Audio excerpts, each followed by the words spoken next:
साथियों, ये सिद्धि है ऐसा मुझे लगता है, और ये सिद्धि प्राप्त करने के लिए सेवा भाव अपेक्षित है, निष्ठा अपेक्षित है, जिसे हम आराधना कहते हैं, साधना कहते हैं। ये साधना अभिप्रेत है।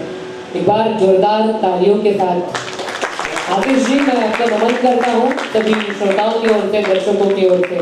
क्या बात है, ये उत्साह, ये दृष्टिकोण, ये सेवा भाव, ये बड़ा महत्वपूर्ण होता है। और इस संगीत की पूजा करते करते गुरु की छत्र छाया भी बड़ी कमाल रहती है, बड़ी महत्वपूर्ण रहती है। थोड़ा ये जो साथी इनके बाजू में बैठे थे, जिस प्रकार से आतिश ने यहाँ पे प्ले किया, आप एक हारमोनियम बजा रहे थे, क्या महसूस कर रहे थे आप उस समय? सभी को नमस्कार। यहाँ पे मुझे लहरा की साथ संगत करने के लिए मुझे यहाँ पे मौका दिया नाथ स्पर्श फाउंडेशन के सभी कमेटी मेंबर्स को बहुत बहुत धन्यवाद कहना चाहूँगा। और हम जब लहरा की साथ संगत करते हैं तो बहुत अच्छा लगता है कि हम संगीत की दुनिया में खो जाते हैं। ये मुझे बहुत अच्छी तरह से महसूस होता है। धन्यवाद जी। एक साथी है, ये जो उनका एक वाक्य रहा है ना, वो गौर कीजिएगा कि हम इस संगीत की दुनिया में खो जाते हैं। ये बड़ा महत्वपूर्ण होता है। एक साथी हमारे साथ जुड़ी है जो आप श्रोताओं के बीच में से आई है। क्या नाम है, क्या काम है? मेरा नाम श्रावणी है और मैंने सुना, मतलब मुझमें इतना आत्मविश्वास नहीं है कि मैं स्टेज पर आकर आपको कहूँ कि आपने बहुत, मतलब इन लोगों ने बहुत खूबसूरती से बजाया, मतलब बहुत खूबसूरती से प्रस्तुति की वो, पर आप लोगों की जिद देख के मुझे मतलब मुझे हौसला आया कि मैं भी जाऊँ और मैं भी बोलूँ कि नहीं, ये बहुत ही आपने खूबसूरत प्रस्तुति की। ये सेवा भाव होता है। आप यहाँ रहिएगा। ये सादरीकरण का जिसे कहते हैं ना आउटपुट, हिंदी में आउटपुट करते हैं ना आप सब लोग तो ये बड़ा महत्वपूर्ण है। एक बार जोरदार तालियां बजाइए हमारे बहन के लिए। आप इनसे कुछ बात करना चाहेंगी? बहुत सवाल है इनके लिए मुझे बहुत। अरे प्लीज कम। ये तो संगीत यानी रिश्ता जोड़ने का माध्यम है, ऐसा मुझे लगता है। आइए आप बात कीजिए इनसे, कोई प्रॉब्लम नहीं है, अपना ही घर है सर। तो मुझे आप दोनों से पूछना है कि आप ये सब कहाँ से सीखे, मतलब आपने इतनी कठिनाइयों से तो आप गए ही होंगे ये सब सीखते वक्त, पर आपको क्या, मतलब आपकी जर्नी कैसी थी? आतिश जी, आपके लिए सवाल। मैं पहली से 10वीं कक्षा तक मैं महेश्वरी ब्लाइंड स्कूल में सीखा हूँ और मेरे गुरु वहाँ पे शंकर मुदकेकर जी, उनके पास मैंने तबला सीखा। और हमारे गुरु इधर आए होंगे शायद, वो हमारे गुरु हैं। उनके पास मैंने पहली कक्षा से 10वीं कक्षा तक उनके पास ही मैंने तबला का अभ्यास किया और मुझे बहुत अच्छे सिखाते थे मेरे गुरु। मुझे बहुत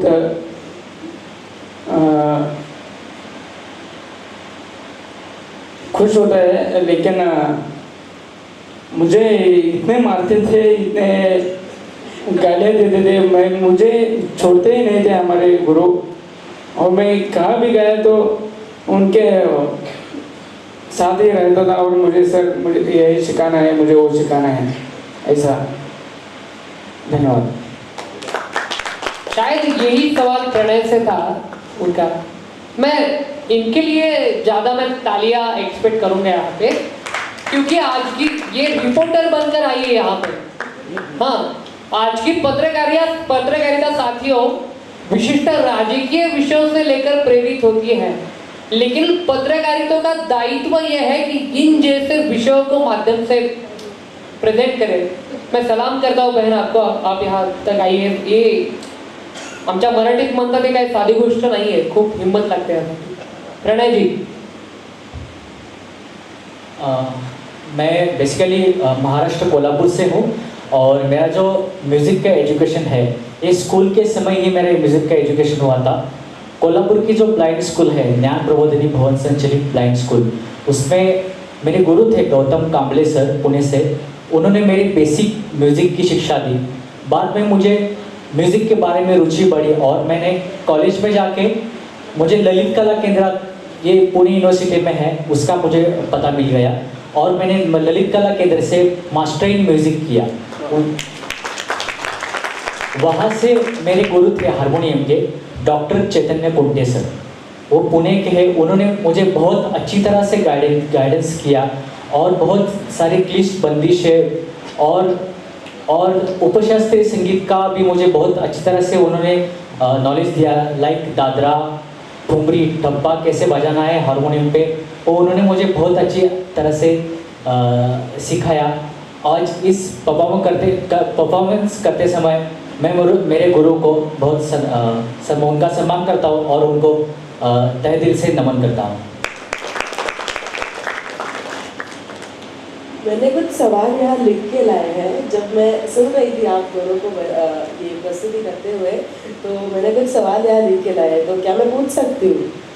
पूछ सकते हैं, इनके लिए मैं क्या बोलूँ भाई? नहीं, इन दोनों के लिए। प्रणय जी पूछ सकते हैं, पूछ सकते हैं। तो मुझे आपसे पूछना है कि आपने तबला ही क्यों चुना? मतलब संगीत से तो आपको प्यार है, ये भी रहा है, पर तबला ही क्यों चुना आपने?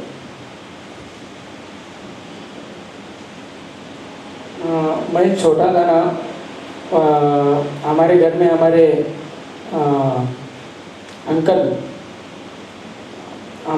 अंकल वो ढोलक वगैरह बजाते थे और मैं उनके साथ ही मुझे भी बैठकर मुझे थोड़ा मैं 2-3 साल का था,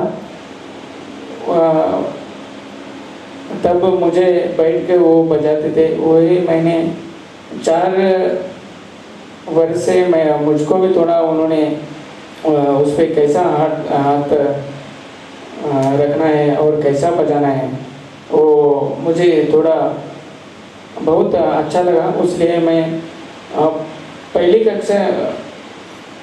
कक्षा को आया और मुझे 2 महीने में हमारे स्कूल में मुझे एक ढोलकी लेकर आए हमारे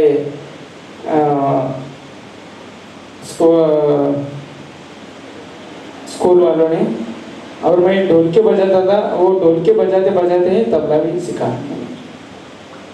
थैंक यू। उनसे भी पूछिएगा। हमारी भारतीय शास्त्रीय संगीत परंपरा में ये मेरा हारमोनियम, ये साज है, ये एक्चुअली बाहर के देश से आया है, लेकिन भारत के हर घर में ये साज पहुंचा हुआ है। ऐसे ही मेरे घर में हारमोनियम रहा था। मेरे बाबा जो थे वो छंदिक भजन, जिसे मराठी में बोलते हैं, वो करते थे, भजन वगैरह। वो हारमोनियम मेरे घर में पड़ा रहता था और मैं ऐसे छोटा था तो हारमोनियम बजाते समय ऐसे ट्यून निकालना, तब कुछ सारे गमा पद से कुछ पता नहीं चलता, कुछ जो भी बजाया वो निकल के आया, वो ऐसा होता था। लेकिन ब्लाइंड स्कूल के समय स्कूलिंग मेरी थी, तब स्कूल में मैं एक 5th क्लास से 10th क्लास तक मैं म्यूज़िक टीचर का काम करता था। मतलब एक स्टूडेंट होके भी मुझे वहाँ पे असेंबली में हारमोनियम बजाना, कई ग्रुप सॉन्ग है वहाँ पे हारमोनियम बजाना, इससे मुझे आदत लग गई और मेरा हारमोनियम सबसे चहेता इंस्ट्रूमेंट बना। Thank you. मुझे आपसे और एक सवाल है कि आपने कहा कि आप पुणे से हो और पुणे से सीख के आए हो और ललित कला केंद्र जैसे बड़े जो कला की शाला है उससे आप सीख के आए हो, तो वहाँ का एटमॉस्फेयर, वहाँ का एनवायरनमेंट कैसा था? ललित कला केंद्र एक बहुत बड़ी इंस्टीट्यूट है ऑल ओवर इंडिया में। वहाँ पे सब म्यूज़िक, ड्रामा और डांस, ये 3 कैटेगरी होते हैं। 3 कैटेगरी, सिर्फ 30 सीटें वहाँ पे सिलेक्ट की जाती है ऑल ओवर इंडिया में से, ऑडिशन लेके, एंट्रेंस और ऑडिशन लेके। तो वहाँ पे सिर्फ सिलेक्टिव बच्चे होते हैं, 10 म्यूज़िक में, 10 डांस में और 10 ड्रामा में। तो ललित कला केंद्र के एटमॉस्फेयर बहुत अच्छा था, नेचुरली भी बहुत शांति महसूस होती थी, म्यूज़िक के लिए बहुत शांति होना बहुत अच्छा। और वहाँ पे गुरुकुल पैटर्न था, मतलब अदर यूनिवर्सिटी में गुरुकुल पैटर्न नहीं है। तो वहाँ पे थेरोटिकल के लेक्चर होते थे और मतलब प्रैक्टिकल के लिए बाहर गुरुओं के पास जाना पड़ता था। तो वो बहुत मतलब गुरुकुल का, जब पुराने ज़माने में जो गुरुकुल था तो उसका फील उस ललित कला केंद्र में आता था। Thank you. वैसे तो मुझे अभी बहुत सारे सवाल हैं, पर अभी तो ये शुरुआत है, मतलब आगे भी मुझे बहुत कुछ सुनना है, आप सभी को भी सुनना होगा आगे, है कि नहीं? तो फिर मैं गौरव जी से अनुमोदन। एक मिनट, मैं आपसे पूछना चाहता हूँ, क्या आप रिपोर्टर हैं, रही हैं? नहीं कभी नहीं। क्या बात है, मैं प्रणाम करता हूँ बहन आपको, आपने यहाँ पे आने की हिम्मत की, हौसला दिखाया, बहुत बहुत शुक्रिया। तो आइए साथियों, मैं अगले इस आविष्कार की ओर आप सभी को लेकर जाना चाहता हूँ। प्रणय जी और आतिश जी, मैं आपका अनुरोध करना चाहता हूँ, कृपया आप ऑडियंस में जाए और उस महफिल का आनंद उठाए। मैं वॉलंटियर से गुजारिश करता हूँ, कृपया हेल्प कीजिएगा।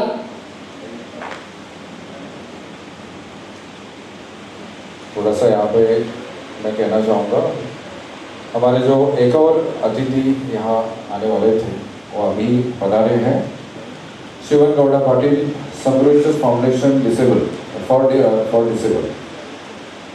इनकी ये कृपया मंच पर आए और मैं सेजल से निवेदन करूँगा, Shivan Gowda Patil please come on the stage.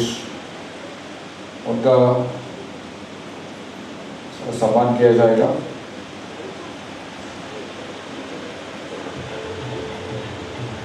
Hello,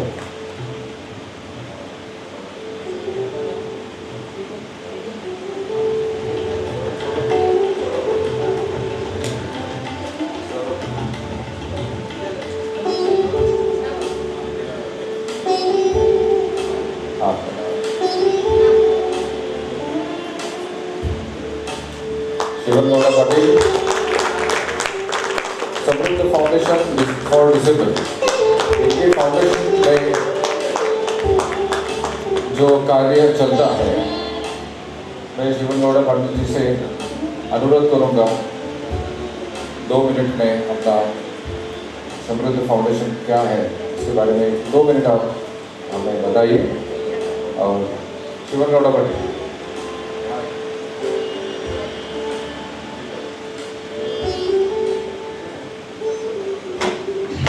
ಎಲ್ಲರಿಗೂ ನಮಸ್ಕಾರ. ನಾವು ಸಮೃದ್ಧ ಫೌಂಡೇಶನ್ ಫಾರ್ ದ ಡಿಸೇಬಲ್ ಸಂಸ್ಥೆಯಿಂದ ಬಂದಿದ್ದೀವಿ. ಇವತ್ತಿನ ದಿನ ನಾದಸ್ವರ ಫೌಂಡೇಶನ್ ವತಿಯಿಂದ ಈ ಕಾರ್ಯಕ್ರಮ ಆಯೋಜನೆ ಮಾಡಿದ್ದಾರೆ. ಎಲ್ಲರ ಕಲೆಯನ್ನು ಹೊರತರಲು ಹಾಗೂ ಪ್ರತಿಭೆಯನ್ನು ಗುರುತಿಸಿ ಬೆಳೆಸಲು ನಮ್ಮ ಸಂತೋಷ ಸರ್ ಶ್ರಮ ಪಡ್ತಾ ಇದ್ದಾರಲ್ಲ, ತುಂಬ ಶ್ಲಾಘನೀಯ. ಯಾಕಂದರೆ ಒಬ್ಬರಲ್ಲಿ ಕಲೆ ಇರುತ್ತೆ, ಆದರೆ ಹೊರಗಡೆ ತರುವಂಥ ಪ್ರಯತ್ನ ನಾವೆಲ್ಲರೂ ಸೇರಿ ಮಾಡಿದಾಗ ಸೊ ಅವರ ಪ್ರತಿಭೆ ಹೊರಗಡೆ ಬರುತ್ತೆ, ಅವರು ಕೂಡ ಸಮಾಜದಲ್ಲಿ ಒಂದು ಗಣ್ಯ ವ್ಯಕ್ತಿಯಾಗಿ ಬದುಕೋಕ್ಕೆ ಸಾಧ್ಯವಾಗುತ್ತೆ. ಹಾಗಾಗಿ ಆ ಒಂದು ಕೆಲಸವನ್ನು ಸಂತೋಷ ಸರ್ ಮಾಡ್ತಾ ಇದ್ದಾರೆ. ಅದರ ಜೊತೆಗೆ ನಮ್ಮ ಸಂಸ್ಥೆಗಳಿಂದ ಕೂಡ ನಾವು ಸಾಕಷ್ಟು ವಿದ್ಯಾರ್ಥಿಗಳಿಗೆ ಊಟ ವಸತಿ ಕೊಡೋದ್ರ ಮೂಲಕ ಸ್ವಯಂ ಉದ್ಯೋಗದಲ್ಲಿ ಕೆಲಸ ಕೊಟ್ಟಿದ್ದೀವಿ. ಯಾಕಂದರೆ ಅಂಗವಿಕಲರು ಯಾವುದೇ ಥರ ಅಸಾಮಾನ್ಯರಲ್ಲ, ಅವರು ಕೂಡ ಕೆಲಸ ಮಾಡ್ತಾರೆ. ಸೊ ಸ್ವಯಂ ಉದ್ಯೋಗದಲ್ಲಿ ಸಮಾಜದ ಒಂದು ಗಣ್ಯ ವ್ಯಕ್ತಿಯಾಗಿ ಬದುಕ್ತಾರೆ ಅನ್ನೋ ಒಂದು ಉದ್ದೇಶದಿಂದ ನಾವು ಅಂಗವಿಕಲರಿಗೆ ಕೆಲಸ ಕೊಡೋದ್ರ ಮೂಲಕ ನಮ್ಮ ಸಂಸ್ಥೆ ಕೆಲಸ ಮಾಡ್ಕೊಂಡು ಬರ್ತಾ ಇದೆ. ಸೊ ಮುಂದಿನ ದಿನಗಳಲ್ಲಿ ಅಂಗವಿಕಲರು ಯಾವುದೇ ಥರ ಕೇವಲ ಸಹಾಯವನ್ನು ಪಡೆದುಕೊಳ್ಳೋದು ಅಷ್ಟೇ ಅಲ್ಲದೆ ಸೊ ಸಮಾಜದ ಮುಖ್ಯವಾಹಿನಿಗೆ ತರುವುದನ್ನು ಪ್ರಯತ್ನ ನಾವು ಮಾಡ್ತಾ ಇದ್ದೀವಿ. ನಿಮ್ಮೆಲ್ಲರ ಸಹಾಯ ಸಹಕಾರ ನಮ್ಮೊಂದಿಗೆ ಹೀಗೆ ಇರಲಿ. ಅದರ ಜೊತೆಗೆ ನಾದಸ್ವರ ಫೌಂಡೇಶನ್ ಏನು ನಡೆಸ್ತಾ ಇದ್ದಲ್ಲ ಸಂತೋಷ, ಅವ್ರಿಗೂ ಕೂಡ ಈ ಮೂಲಕ ಹೇಳಕ್ಕೆ ಇಷ್ಟಪಡ್ತೀನಿ. ಅಂದರೆ ಸೊ ನಮ್ಮದು ಕೂಡ ಸಮೃದ್ಧ ಅಂಗವಿಕಲ ಸಂಸ್ಥೆ ಬೆಳಗಾವಿಯಲ್ಲಿದೆ. ಸೊ ನಾವು ನೀವು ಕೂಡಿ ಇನ್ನೂ ಹೆಚ್ಚಿನ ಕಲಾವಿದರನ್ನು ಸಮಾಜಕ್ಕೆ ಗುರುತಿಸೋಣ ಹಾಗೂ ಪ್ರತಿಭೆಯನ್ನು ಬೆಳೆಸೋಣ. ಸೊ ನಮ್ಮ ಸಹಕಾರ ನಿಮ್ಮ ಜೊತೆಗೆ ಖಂಡಿತವಾಗಿರುತ್ತೆ. ಸೊ ಥ್ಯಾಂಕ್ ಯು ಸರ್, ನಮ್ಮ ಇಲ್ಲಿ ಕರೆಸಿ ಸನ್ಮಾನ ಮಾಡಿದ್ದಕ್ಕೆ. Thank you so much. Thank you Shivan Gowda Patil. ಇವರು ನಮ್ಮ ಬ್ಯುಸಿ ಶೆಡ್ಯೂಲ್ನಿಂದ ಟೈಮ್ ಬಂದರು. Thank you very much and all the best.